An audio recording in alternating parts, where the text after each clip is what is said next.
Ditanya sama Nabi SAW, akhbirani an Quraisyin. Kasih tahu aku, di mana sekarang orang-orang musyrikin Quraisy. Kemudian dua orang ini mengatakan, orang-orang musyrikin Quraisy enggak jauh dari sini, ada di sebelah sana. Berapa jumlahnya? Berapa jumlahnya? Banyak. Ini kan jawaban yang tidak memuaskan. Banyak itu berapa? Lebih dari 3 juga banyak. Berapa jumlahnya? Banyak. Angkanya berapa? Kata Nabi SAW. Banyak itu berapa? Enggak tahu. Kata dua orang itu. Apakah Nabi SAW putus asa? Tidak. Nabi SAW memang dia enggak tahu beneran. Enggak tahu. Wong tukang ngambil apa?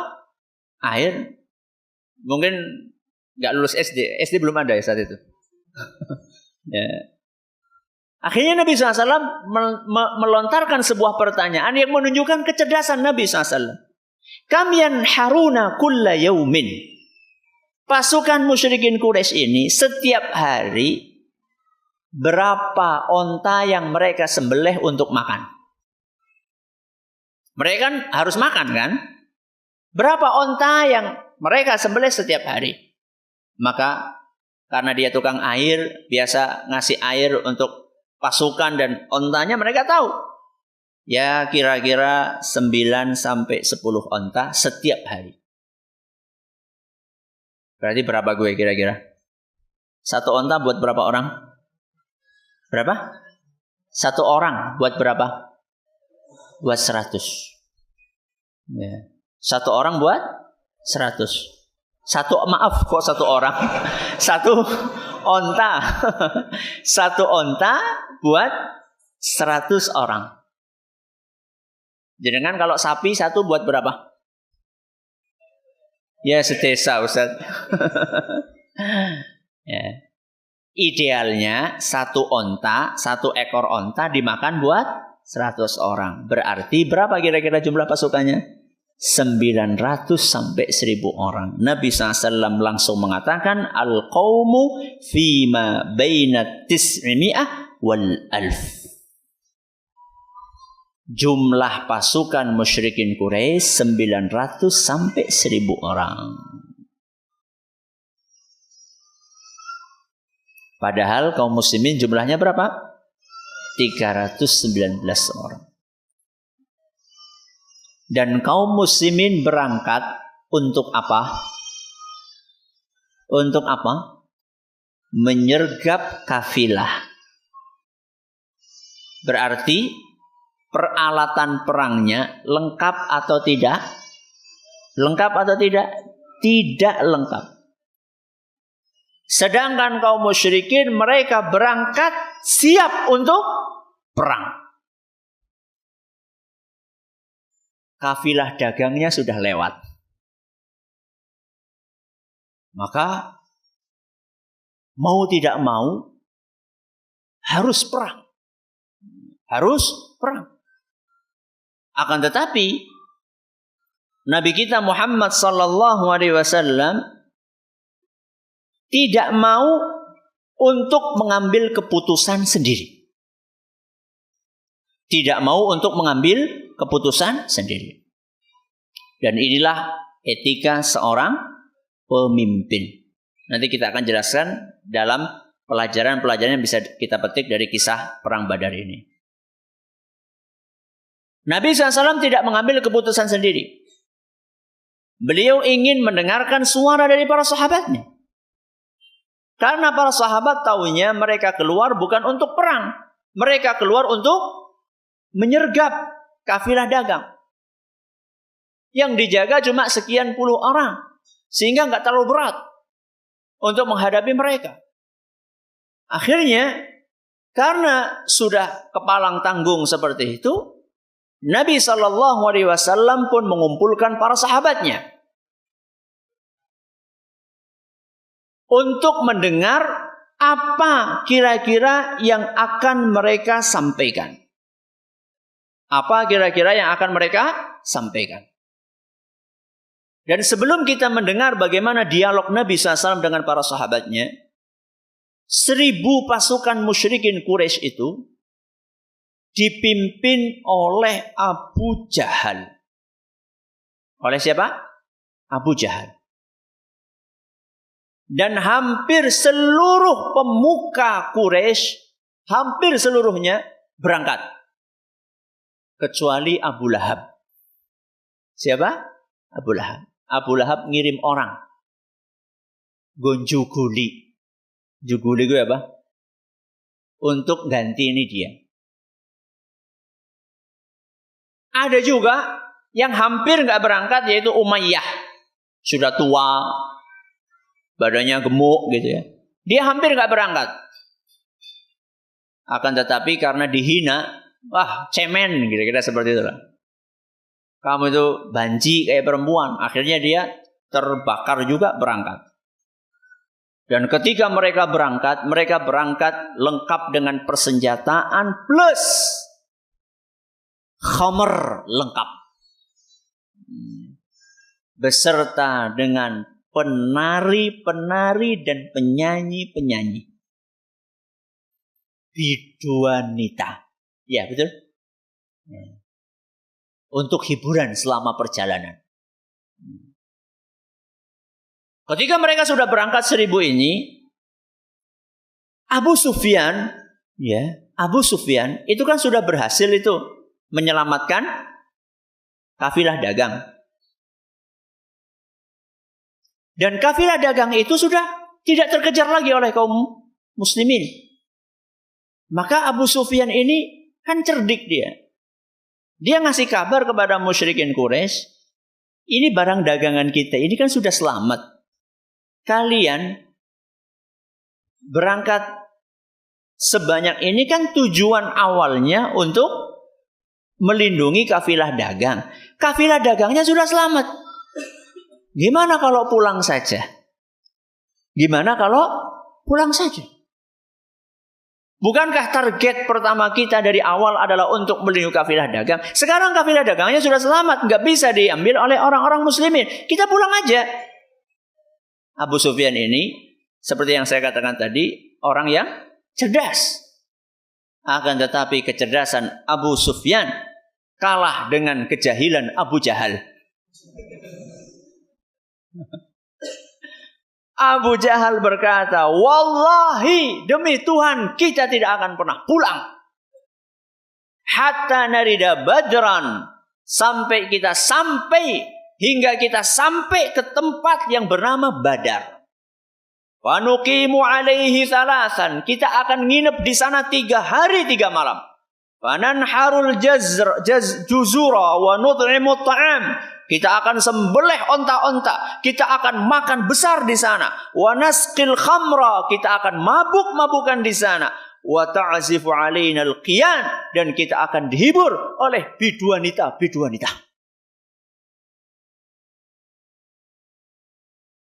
Wa tasma'u binal Arab bimasirina wa jam'ana. Orang Arab semuanya akan mengenang kejadian tersebut. Sehingga mereka semuanya akan segan dan takut dengan kita. Itu siapa? Abu Jahal. Akhirnya yang menang siapa? Abu Jahal apa Abu Sufyan? Yang menang Abu Jahal dengan kejahilannya. 1.000 orang itu tetap berangkat. Wah, jam 11 sih. Ya, 1.000 orang tetap berangkat. Nabi SAW tadi saya katakan mengajak para sahabatnya untuk musyawarah. Karena mereka akan perang bersama. Maka tidak bisa diputuskan oleh satu orang. Supaya nanti keputusan yang diambil ditanggung bersama-sama. Maka Nabi SAW mengumpulkan seluruh pasukan kaum muslimin. Jumlahnya 319. Beliau bersabda, "Ashiru alayya ayyuhan nas." Wahai para sahabatku, coba apa usulan kalian untuk menghadapi masalah yang kita alami saat ini? Apa yang seharusnya kita lakukan? Pertama kali yang bicara adalah Abu Bakar As-Siddiq. Abu Bakar mengatakan, kita lanjut. Kita bertempur, wahai Rasul. Kalau memang engkau menginginkan, kita bertempur. Yang kedua, berdiri Umar ibn Khattab. Umar bin Khattab pun menyampaikan masukan yang sama. Seperti masukannya Abu Bakar. Kita bertempur, wahai Rasul. Tidak masalah jumlah kita sedikit, jumlah mereka banyak. Kita bertempur. Kalau memang engkau menghendaki hal itu. Sudah berapa ini? 2. Abu Bakar, Muhajirin. Umar, Muhajirin. Yang ketiga berdiri Al-Miqdad. Siapa? Al-Miqdad bin Amr. Juga dari kalangan Muhajirin. Ya Rasulullah, imdi lima arakallah fanahnu ma'ak. Wahai Rasul, teruslah berjalan. Kami akan bersama engkau sesuai dengan apa yang diperintahkan oleh Allah Subhanahu wa taala. Wallahi, demi Allah, kami tidak akan pernah mengikuti apa yang dikatakan oleh Bani Israel kepada Musa. Jadi Bani Israel itu dahulu pernah diajak perang oleh siapa? Nabi Musa alaihissalam. Ketika diajak perang, apa jawaban dari Bani Israel? Fadhhab anta wa rabbuka faqatila inna hahuna qa'idun. Surat Al-Maidah ayat 24. Ketika diajak perang oleh Musa, padahal mereka awalnya minta, begitu turun betul-betul perintah untuk berperang, apa jawaban Bani Israel? Idhhab anta wa rabbuka. Sudah kamu aja yang berangkat sama Allah. Faqatila, kalian berdua yang berperang. Inna hahuna qa'idun, kalau kami pengen nyaman-nyaman aja di sini. Demi Allah, kata Al-Miqdad, kami tidak akan pernah melontarkan ucapan seperti ucapannya Bani Israel. Walakin, akan tetapi yang akan kami ucapkan, idhab anta wa rabbuka faqatila inna ma'akuma muqatilun. Tapi yang akan kami ucapkan kepada engkau, wahai Muhammad, pergilah engkau beserta dengan Tuhanmu, kami akan ikut berperang bersama kalian berdua. Ini jawabannya siapa? Miqdad. Nabi SAW bahagia. Tapi tiga-tiganya ini dari golongan Muhajir. Padahal mayoritas pasukan dari golongan Ansar. Muhajirin tadi cuma berapa? Sekitar 60-an. Sedangkan Ansar 200 sekian. Ya. Maka Nabi SAW pun kembali. Wahai para sahabatku, coba apa usulan kalian? Nabi SAW cuma menyebutkan wahai para sahabatku. Nabi tidak katakan wahai Ansar. Ini dalam rangka untuk menjaga suasana. Wahai para sahabatku, apa usulan kalian? Satu orang sudah bicara, orang kedua bicara, 3 orang bicara.